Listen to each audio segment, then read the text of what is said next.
Bill Gates said, "I will always choose a lazy person to do a difficult job, because a lazy person will find an easy way to do it." What's a real-life example of this? I knew a guy who had a low-level data/reporting job. He had several daily/weekly work responsibilities, including a bunch of reports that needed quite a bit of tweaking, from raw data to finished product. But like I said, low level. We didn't find out until way later, but he had set up macros for each of his major responsibilities where he could. Once set up, he'd just run the macros to do his work, but then he'd, smartly, hold off on delivering the reports until just a little before the deadlines. He'd hit every assignment and was seen as reliable. He also would complain about the workload, so people would leave him with that work. I doubt he did a full hour of work a day after he set up what he did. Eventually he left the job for one with better pay. But damn, did he work lazy. Also, he was smart not to reveal until the end, because had he told them about it, he would have gotten a pat on the back and would have been given a whole other workload, on top of maintaining those macros/etc. Dude milked the job, not the other way around. My brother gave my oldest nephew $10 a week if he did all his chores, without needing to be told or complaining. One day he gets home early from work, and sees the neighbor kid tossing a bag in the trash. He asks him what he is doing, and the kid says he gets $5 a week to take care of a few chores. My nephew outsourced his chores. I plug clocks in at midnight, so they're already set. Trip the main fuse in the house at midnight to do all the appliances too, lol. The real life hack is always in the comments. An older company had a person dedicated to data entry, which boiled down to copying and pasting portions of data from text files into spreadsheet and formatting into a report. The person originally doing this job spent a full 40+ hours/week doing it, but was not very computer literate. When they retired, the company hired someone with actual skills. The new hire convinced management to let her work remotely, after getting up to speed on the job. The first week at home was spent automating the entire job. The remainder of their multi-year tenure with the company was spent doing whatever they wanted, save the 10 to 15 minutes weekly, to run their program and to answer the odd email here and there. All while getting paid full salary and benefits. They actually had to add in a few errors now and then, to make it seem realistic. I worked, goods in, for an aircraft manufacturer, as a summer job, at university. Parts would arrive, we'd open them, and key in all the details, into a terminal. That bit was long-winded. I discovered, the terminal keyboard has assignable shortcuts, and set up a bunch of them for all the boilerplate such that keying in an item was about 6 keystrokes. Saved myself and my workmate hours every day, which we would spend pranking each other, other warehouse staff, and staff at other sites. I'm doing it right now. Automated data cleaning in Python. My co-workers don't know about it, so something that takes me 10 minutes at most, takes them 2 hours. Edit. For everyone who says I should share my code, I have. I even set up a private GitHub space for my team. Some have taken it up, but others, including management, do not like it. I think they feel a little threatened. Years ago as a student, I got a job stocking shelves. Guys were carrying the heavy boxes, put them on the floor, and bend each time, to pick up the items to put on the shelves. I was maybe a light 100 pounds, woman, and carrying the boxes was just killing me physically. So, one day I had an idea. I put the box on an old desk chair and rolled it around. No more carrying and no more bending. Funny thing is that, instead of doing the same thing, most of the guys called me lazy, and kept carrying the heavy boxes. Just to prove how strong they were. Now, they have special rolling carts to do the job. An engineer spent hours developing a program, so they could start the coffee pot from their desk, and not have to wait for coffee when arriving in the break room. That's pretty much how the first webcam was created too. Lazy computer engineers wanted to see if there was coffee in the pot. Every year in the Canadian winter, power lines would fail, due to the weight of the snow. It took many days to build up enough to break a line, so they employed a team to walk the routes and shake the poles to loosen the snow. One day they saw a bear shaking the poles, and realized that if they could get the bear to do it, they wouldn't need to walk the route. So, they gave one guy a bucket of honey, and he'd walk the route painting the sides of the poles with honey, to attract the bears. It worked for a few more years, but this still takes a lot of time to do. So, then they had the idea of flying a helicopter along the route, with a trained sniper with honey paintballs, that he'd shoot the poles with. On its maiden flight, the helicopter passed the lines, and the downdraft blew away all of the snow. The flights continue to this day, but without the sniper. I was invited to my friend's yearly apple picking. It was a full day of apples and kids, and filling a truck for cider. I'm lazy and suggested we make the process more efficient, with tarps on the ground. We managed in 2 hours, what historically took all day. We didn't even get to the picnic lunch. Essentially, I ruined apple picking. My ex-boss gave me an Excel sheet. 124,000 rows Excel sheet. Had all the company customer data per row, twice. In some of those duplicates, there was an error. She needed me to go over the list one row by row, to check for mistakes and mark all the faulty entries I could find. Through 124,000 rows. She wanted me to do that, using the arrow down key and my mouse. I thanked her. I sat down. Invested half an hour into Google. Copy-pasted some parts of this formula, then some parts of that. Finally I had figured out the formula. I double-clicked the tiny rectangle, so that the formula gets applied on all rows. Worked like a charm. I stood up, got myself a coffee, talked to some colleagues. Then I went to my boss. She had anticipated that I would need 3 days for this task. When I was back less than an hour later, she thought I hadn't understood the task, or maybe a follow-up question. I will never forget the expression on her face, when I told her I was done. There were 6 faulty entries. A year and a half later, I enrolled into computer science at university, where I will finish my undergrad, this summer. The clerk was asked to bring 145 white papers into the office. He doesn't want to count the papers manually, so he printed 145 blank sheets, and took them in. Smart, he used a machine that counts as one of its functions, but not the primary function, to do the counting for him. It's just enough outside of the box, that most people wouldn't think to do it at all. Back in high school, a lot of kids used to walk through his park to get home/to school. A portion of the path went into the woods, because it was just quicker than walking the actual trail. At one point in the walk through the woods, you had to go up this small but tedious hill, nothing major, but it took like 10 seconds of hard work to go up it. You couldn't go around, because one side was a small cliff to the creek below, and other side had dense trees. One summer, a bunch of us got together and decided to just dig through that hill, to make it flat. It took like 14 of us 3 good days to get through it. It was a hard 3 days, but it was definitely worth it. Save 10 seconds of hill climbing every morning and afternoon, 150 plus days of the year. And it wasn't just us, but hundreds of other kids, who took the same party every day. Sometimes, you need to put in a lot of work, so your future selves can enjoy the easy way out. I don't know if this is a true story, but kind of fits your request. There was a manufacturing plant that made toothpaste. One year for some reason, there ended up being an unusually high number of empty boxes being shipped out. So, in order to stop that from happening, the head of the company hired a couple engineers to develop a system to catch any empty boxes, so they didn't get shipped with the boxes that actually had the toothpaste tubes in them. The engineers developed a system that if the box weighed below a certain amount, the system would stop and a worker would have to go remove the box and start everything up again.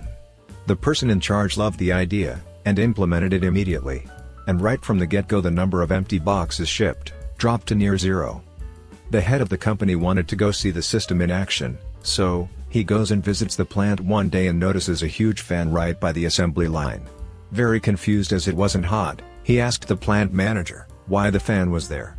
The plant manager said the workers were tired of stopping what they were doing to remove an empty box, so they just hooked up a fan to blow the empty boxes off the scale before the system recognized it was empty and shut everything off. So, laziness led to a more efficient and cost-effective plan. Walkie-talkies. In every job I've ever had, these things make your day far less labor-intensive if used correctly. Plus, it's just fun saying stuff like, "Roger that," and "over and out." Over means you're expecting a response from the other party. Out means you're done with the conversation. Over and out would mean you're expecting a response and you're done with the conversation. Don't do it. Does Alexander and the Gordian knot count? A complex knot that, according to prophecy, was to be undone only by the person who was to rule Asia, and that was cut, rather than untied, by Alexander the Great. To be fair, imagine you are the priest, and this guy just cut your knot. and he is holding a very sharp sword, and has a large army outside. Would you dispute the legitimacy of his way of solving it? No, but I would roll my eyes very heavily. Probably sigh too. Wasn't that the same dude, who liked a guy, living in a barrel? Yeah. The barrel dude was called Diogenes, who was a philosopher who was famous for founding the school of Cynic philosophy. He gave up all of his possessions, apart from a barrel and a small bowl, which he drank from. He was famous for jacking up in public, and, when Alexander the Great visited him and asked him what he could do for him, Diogenes' response was that he should move, because he was blocking the sun. When Carl Friedrich Gauss, the famous German mathematician and physicist, was in elementary school, around 1784, his class was assigned the busy work task of adding all the numbers from 1 to 100, 1 plus 2 plus 3 plus 4, and so on. This usually kept the class quiet for half an hour or so. 7-year-old Carl was sitting quietly, with the correct answer, 5050, while the rest of the class was just starting. So, the surprised teacher asked him how he came up with the solution. He replied that he added 1 and 100 and got 101. Then he added 2 and 99, and got 101, 3 plus 98 equals 101, and so on. He realized there was a pattern of 50 pairs of numbers, with each pair adding up to 101. And 50 by 101 equals 5050. I was working as a stock boy in a supermarket, and when we had to fill the milk cooler, people would bust open a 12-pack of milk cartons, and put them in one by one. On my first day, I just placed the 12-pack in the cooler, and cut the plastic off on one side, with my box cutter, and yanked it from under it, and the look of the store manager and the other employee, who was training me, was pure bewilderment. From that day, everyone did it my way. The entire miscellaneous kitchen tools section, at Bed, Bath, and Beyond. I don't need an avocado slicer, or a lemon squeezer, or an automatic chopper/dicer, but lazy old me, definitely, puts them to good use. Ironically, these things were not created for lazy people originally, but for people with disabilities, and also very busy restaurant owners. Unfortunately, a lot of these products have to be marketed like time-saving devices and convenience gadgets to justify production, which is what leads to a lot of the weird product memes. Like, sure, you can make fun of a little claw tool that helps you put on your socks without bending over, but elderly, ill, and disabled people sure are glad that tool exists. Me. I automate shit all the time at work to make daily routine jobs more easy. I write manuals with screenshots with arrows indicating where to click, or where to fill in what. Whenever I write a manual, I assume that whoever reads it is a complete idiot, so that whenever customers call for the same questions again, I just send them to the online manual I created. No need to type it out again by email, or explain it again by phone. Start of lockdown, my 9-year-old son was having worksheets emailed to complete at home. One day, left him at the laptop doing his maths, while I made some dinner with my 3-year-old daughter. Walked into the living room with his dinner, to find him asking the Alexa all of his maths questions. I was a paid intern at a large company during one summer back home from college. My work 95% consisted of using SAP, import to Excel, clean data, and generate reports, occasionally, create some tool someone needed. In the first 2 weeks after getting a hang of my responsibilities, writing all the Excel formulas needed, and basically automating 99% of my work, I was chilling. I went from actually working from 9 to 5, to maybe 1 hour tops, a day. Finding, importing, cleaning, and reporting usually took hours, but with all the formulas, it took 2 minutes of clicking. I then helped the other cool intern get his shit set up, so we could both just chill. We could take 2-hour lunches, paid for by the company, and nobody said anything, cause we were just getting so much more done than the other interns. Of course I helped for special tasks, when asked, but those were simple 20 minutes tasks, building something in Excel. Overall, was the easiest/stress-less internship of my life. I had to carry groceries into the house, when I was a kid. I didn't want to make multiple trips, so I tied several bags to the belt loops on my pants, to do it in one trip. Worked as a laborer at a nursery, one summer. Daily tasks included manually watering 15,000 plants each day. Put together a back-of-the-napkin plan to build an irrigation system, and spent the next few weeks building it, with some money from the boss. That system is still running 15 years later, and does all the work now. I did automate myself out of the job, and had to find another eventually. Couple years later, got my engineering degree. I'm convinced engineers are inherently lazy people that will spend a disproportionate effort to make things easier. Well, I worked in a graphics design studio as an intern. They mostly had me practice and do some basic stuff, their head designers was too busy to do. One was a real estate ad. It had a few basic templates, but it was all kinds of scatterbrained. I would spend 5 to 10 minutes trying to find the right layer for all the pictures, and had to mess with way too much. So, I made copies of the files, and made one for each template. I labeled everything, made it so the images on top of each other wouldn't clip into the lower ones, like the previous did. So on. You could be in and out of the template in 2 to 3 minutes. Showed my boss the difference, and he had this face of, well, shit. He said the next day, that if I was a graduate he'd hire me, because I was better than the people sending applications in. In short, I made an overly complicated / unorganized thing, the opposite, and my boss was actually sad, he couldn't hire me. One of my favorite stories from my youth was the tale of the man who was too lazy to fail. I got fed up with handwriting itemized suborders at work, so I set up a spreadsheet that you can just fill out. Then I got tired of having more than one program open, and not being able to search within and among those order sheets, at least not automatically or easily, so I'm having our FileMaker guy integrated into our greater ordering and invoicing system. I was frustrated at the pointlessness of sorting a giant pile of paper invoices from an unpaid stack to a paid stack every month, so I just used the accounting software to keep track. I became so irritated with having to fill out a multi-page printed spreadsheet for every single order, sometimes just one item, 2 pages in, and frequently, there would be those pesky itemized suborders, that I condensed the items into most used, put them all on one easy-to-read sheet, and encouraged my coworker to simply write out the more uncommon items at the bottom. Basically, I hate busy work, and paper invariably leads to busy work. I have tried to reduce the use of paper in our office, but have not been entirely successful. We have to have written order forms available, because sometimes, the orders are coming in too fast to be able to type it all quickly and correctly, and have to keep some paper records for things like organic, FDA, and USDA audits, but all in all I'd say, my absolute hatred of filing has reduced busy work here by at least half. I had a math teacher that actively encouraged his students to be as lazy as possible. Defining lazy as actively searching for ways to do as minimal work as possible. His logic was that, the way math is now, it could always be simplified and still work the same. Someone just needs to be lazy enough to find that. It took me like 3 months, but I automated a data pipeline to extract data, clean it up, and spit it out in an Excel or PDF format to one of our clients. I walked over to shoot the shit with the lady who handles my client and gives me tasks, and she told me, we make $40K off them every month for that automated job. I need to go start my own business. At work, I go through parts and apply 2 different kinds of tape and 2 different kinds of weave. I have finally got the rhythm down, and now I do each part individually and apply everything at once. Everyone else goes through an entire order, just applying tape, then goes through it again to do the weave.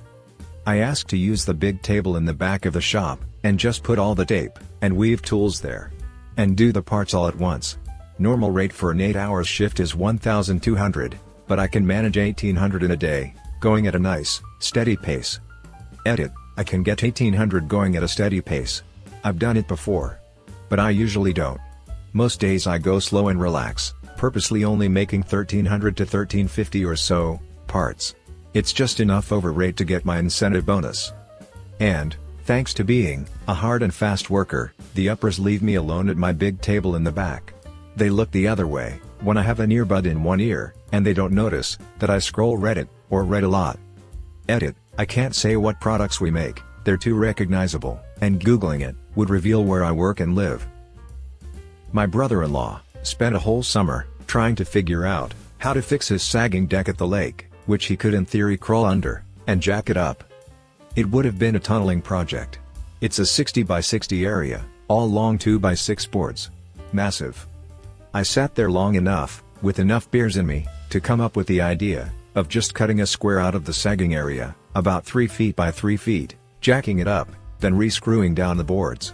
He paints the thing, every spring, with a roller anyhow, so, it's not like the square cut shows up.